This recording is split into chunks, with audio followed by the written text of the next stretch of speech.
பங்கேற்றார்.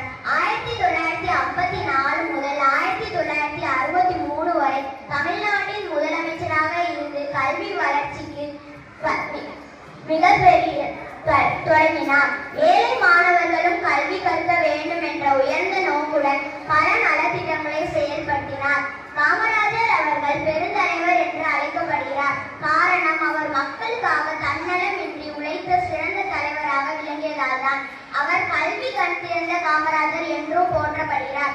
காரணம், கல்வி அனைவருக்கும் கிடைக்க வேண்டும் என்ற எண்ணத்துடன் ஆயிரக்கணக்கான பள்ளிகளை திறந்து கல்வி வளர்ச்சிக்கு மிகப்பெரிய பங்களிப்பு செய்கிறார். மேலும் அவர் கருப்பு காந்தி என்றும் அழைக்கப்பட்டார். காரணம், மகாத்மா காந்தியை போல எளிமையான வாழ்க்கை, நேர்மை, தியாகம் மற்றும் கலருடை அணியும்